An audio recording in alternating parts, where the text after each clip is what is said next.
इसलिए पल्लवी पटेल जो हैं अभी से जिस तरह की बयानबाजी कर रहे हैं और जिस तरह खुलकर समाजवादी पार्टी की जो विधायक है सचिन यादव उनके पल्लवी पटेल ये भी कहते हुए नजर आते हैं कि भाई जब चंदा चोरी हो जाता है लोग श्रद्धा के साथ में दान करते हैं और उसको जब चोरी कर लिया जाता है तो आखिर विधानसभा में आवाज क्यों उत्तर प्रदेश में विधानसभा अनिश्चित काल के लिए स्थगित कर दी गई है।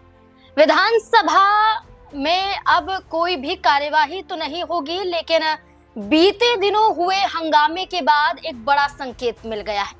क्या अपना दल कमेरावादी प्रमुख पल्लवी पटेल समाजवादी पार्टी के साथ फिर जुड़ सकती हैं?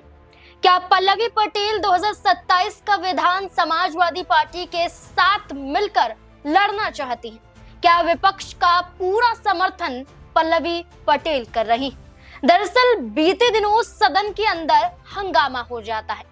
समाजवादी पार्टी के विधायक सचिन यादव उत्तर प्रदेश के मुख्यमंत्री योगी आदित्यनाथ की तस्वीर को लेकर विरोध दर्ज करते हैं, जिसके बाद स्पीकर द्वारा उन्हें सस्पेंड कर दिया जाता है, निलंबित कर दिया जाता है, जिसके बाद विपक्ष आग बबूला हो जाता है। और इस बीच में पल्लवी पटेल से भी सवाल किया जाता है तो विपक्ष का साथ देते हुए इसे अन्याय बताती है। खुलकर कहती हैं कि सरकार को तो जवाब देना ही पड़ेगा, विपक्ष का काम है सवाल पूछना, और अगर सवाल नहीं पूछे जाएंगे तो जवाब कहां से मिलेंगे। पल्लवी पटेल का एक समर्थन ये बताता है कि क्या 27 में बड़ा बदलाव होने वाला है। बता दें, सिर्फ एक समर्थन नहीं है, इससे पहले भी कई बार पल्लवी पटेल समाजवादी पार्टी का साथ देती हुई नजर आई है। चाहे अपर्णा यादव की बेटियों का जिक्र करते हुए वो कुछ कह रही हो, या फिर समाजवादी पार्टी के कई ऐसे सांसद जिन पर आरोप लगे उनके लिए सड़कों पर उतर गई हो, कई बार देखा गया। और इसी से जुड़े हुए सवाल बन जाते हैं, और सबसे बड़ा सवाल यही बनता है कि क्या पल्लवी पटेल सपा के साथ आना चाहती हैं।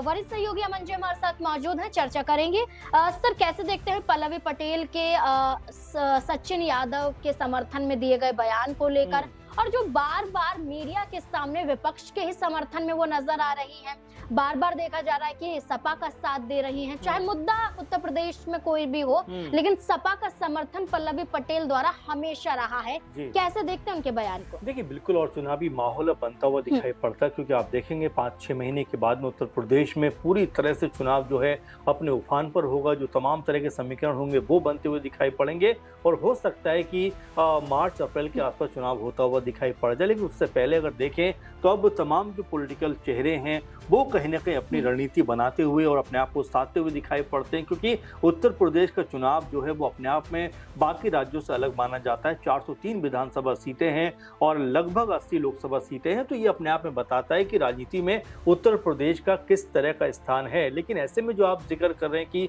विधानसभा को अनिश्चितकाल के लिए जिससे स्थगित किया गया है, क्योंकि सचिन यादव को लेकर लगातार हंगामा हो रहा था, समाजवादी पार्टी के विधायक हैं, और जिस तरह सीएम योगी की तस्वीर लेकर वो चंदा चोरी को लेकर सवाल उठा रहे थे, उनको जो है सदन से बाहर कर दिया गया। और एक तरीके से कहीं ना कहीं समाजवादी पार्टी खेमे को ये लगा कि उनकी आवाज को दबाने का प्रयास किया जा रहा है। इसके बाद लगातार हंगामा होता हुआ दिखाई दिया। लेकिन महत्वपूर्ण बात क्या है कि यहाँ पर जिस तरह से जो रुख दिखाई पड़ा है और जिस तरह से पूरा माहौल नजर आया है, उससे लगता है कि आने वाले दिनों में उत्तर प्रदेश की जो राजनीति है वो अलग दशा और दिशा यहाँ पर लेती हुई दिखाई पड़ेगी। अब जिस तरह से यहाँ बाकी जितने भी दल हैं, जितने भी पार्टियां हैं, अभी से समीकरण बनाने का प्रयास कर रही हैं, अपना दल कमेरावादी हो या अपना दल सोनेलाल हो, क्योंकि देखिए राजनीति के लिहाज से कहीं ना कहीं आपको किसी न किसी का साथ तो देना पड़ेगा। इसलिए पल्लवी पटेल जो है अभी से जिस तरह की बयानबाजी कर रहे हैं और जिस तरह खुलकर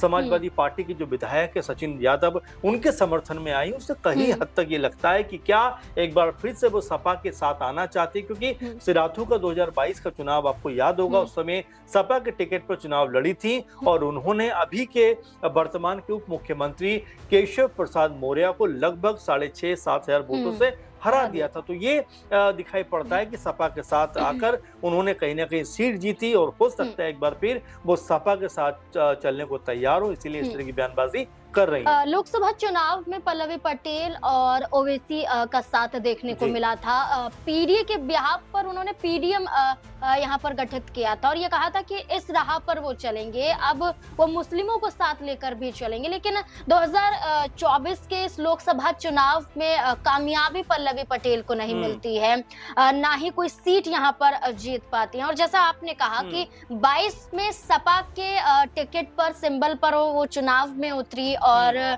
केशव प्रसाद मौर्य को उन्होंने हराया।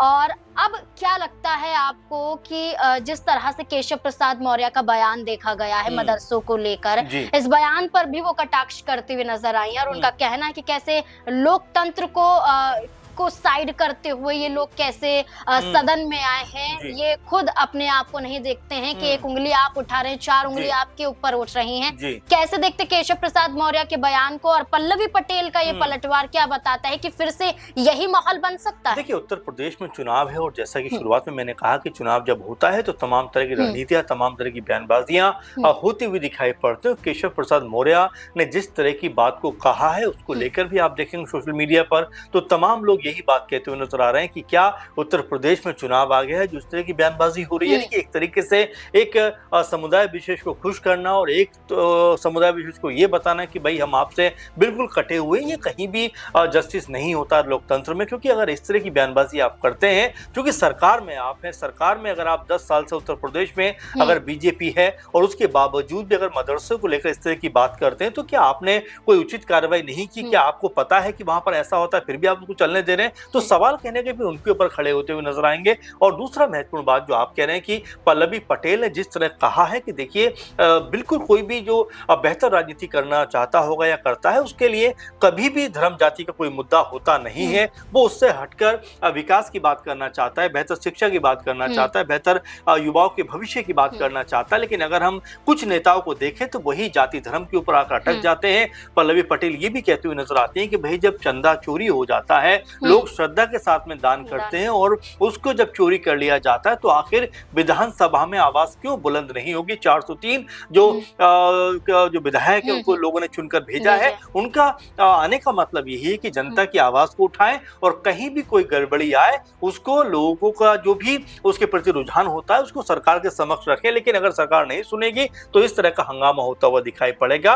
और केशव प्रसाद मौर्य ने जिस तरह से बयान दिया है, क्योंकि आपको ये भी देखना पड़ेगा 2022 में यही पल्लवी पटेल थी जिन्होंने केशव प्रसाद मौर्य को, हालांकि उस समय भी एक बड़ा नाम थे, उनको सिराथू से हरा दिया था। और इस तरह की बयानबाजी अगर केशव प्रसाद मौर्य करेंगे तो जाहिर बात है कि एक समुदाय विशेष जो है वो उनके खिलाफ चला जाएगा। क्योंकि इस तरह की अनर्गल जो बयानबाजी होती है वो कहीं ना कहीं अपने ऊपर भारी पड़ती हुई दिखाई देती है। इसीलिए जो पल्लवी पटेल हैं इस बात को रखती हुई नजर आती है कि बेहतर राजनीति करनी चाहिए और बेहतर तरीके के बयान देने चाहिए। क्योंकि अगर आप ऐसे बयान देंगे तो कहीं ऐसा ना हो कि जनता आपसे रूठती हुई दिखाई पड़ जाए। सर, 24 में पल्लवी पटेल को लेकर ये भी कहा गया था कि सपा से तो नाराज थी लेकिन कांग्रेस पार्टी से नाराज नहीं थी और कांग्रेस पार्टी के समर्थन में उनके लिए कई बड़े कदम पल्लवी पटेल ने उठाए थे। यहाँ तक वो कोशिश कर रही थी कि वो इंडिया गठबंधन का हिस्सा बन पाए, वो खुलकर सामने आ रही हैं। क्या लगता है कि कांग्रेस पार्टी के जरिए, राहुल गांधी या फिर समाजवादी पार्टी के जरिए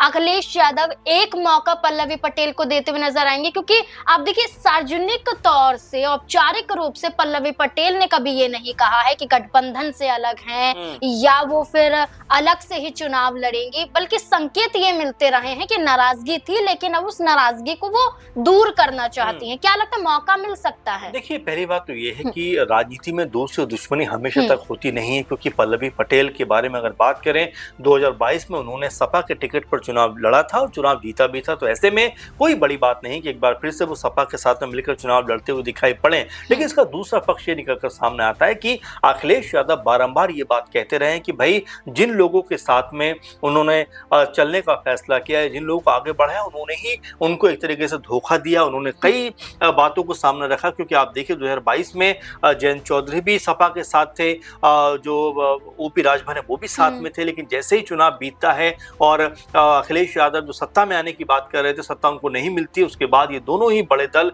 बीजेपी के साथ जाकर शामिल हो जाते हैं। उसके बाद में आपने देखा कि चंद्रशेखर आजाद भी लगातार कोशिश करते रहे कि हम्म। भाई हम भी सपा के साथ आए, लेकिन अखिलेश यादव ने कहा कि जिन जिनको मैंने मौका दिया है उन्होंने कहीं ना कहीं हमारा साथ छोड़ दिया, इसलिए अब मैंने लोगों को अपने साथ लाना छोड़ दिया है। इस तरह की बातें अखिलेश यादव कहते हुए दिखाई पड़े। अब ऐसे में पल्लवी पटेल जो जिक्र यहाँ पर कर रहे हैं, जिस तरह की बात को यहाँ पर उठा रही है, क्या अखिलेश यादव उनको साथ लेकर चलना चाहेंगे? क्या इंडिया गठबंधन का वो एक बार फिर हिस्सा होने पाएंगी? ये अपने आप में महत्वपूर्ण बात है, क्योंकि अभी तक ऐसी कोई भी बात समाजवादी पार्टी की तरफ से नहीं कही गई है। लेकिन देखिए, जब समीकरण सत्य हैं, जब तमाम चीजों को देखा जाता है, हर सीट पे जो वोट बैंक है वो तलाशा जाता है, तो बहुत सारे फैसले जो हैं वो समय की नजाकत को देखते हुए लिए जाते हैं। और हो सकता है कि यहाँ पर अनुप्रिया पटेल जो अभी फिलहाल बीजेपी में है, वहीं अगर पल्लवी पटेल की बात करें तो हो सकता है एक बार फिर वो समाजवादी पार्टी का दामन थामती हुई दिखाई पड़ जाए। बिल्कुल हो सकता है कि एक बड़ा गठबंधन हो सकता है कि सपा के सिंबल से फिर से चुनाव में उतरने के लिए मौके की तलाश में हो। लेकिन अब देखना होगा, क्योंकि 2022 के विधानसभा चुनाव में एक मुख्य चेहरा पल्लवी पटेल तब बनी है जब सपा के सिंबल पर उन्होंने केशव प्रसाद मौर्य को सिराथू में हराया। अब इसी जीत के साथ पल्लवी पटेल एक बड़ा चेहरा तो बन जाती हैं, लेकिन इसके बाद लगातार उनका कद घटता है, क्योंकि उपचुनाव हो या फिर राज्यसभा का चुनाव या फिर लोकसभा का चुनाव, हर मौके पर पल्लवी पटेल पिछड़ती हुई नजर आई, उनकी पार्टी पिछड़ती हुई नजर आई। जबकि उनकी बड़ी बहन अनुप्रिया पटेल की बात करें, जिनकी पार्टी अपना दल सोनेलाल है, वो भारतीय जनता पार्टी का एक बड़ा हिस्सा है, गठबंधन में है, खुद सांसद हैं और लगभग 12 से 13 विधायक उनके पास हैं। तो एक बड़ा मौका अनुप्रिया पटेल को मिला है, लेकिन पल्लवी पटेल आज भी मौके की तलाश में है। देखना होगा कि क्या 27 के चुनाव में कोई करिश्मा होगा, क्या पल्लवी पटेल को अखिलेश यादव का साथ मिलेगा, या फिर अकेले अपने दम पर कोई बड़ी जीत हासिल 27 के चुनाव में करती हुई पल्लवी पटेल नजर आ सकती है। इस पूरे मुद्दे को लेकर आपको क्या लगता है? अपनी राय हमारे साथ जरूर साझा करें। धन्यवाद।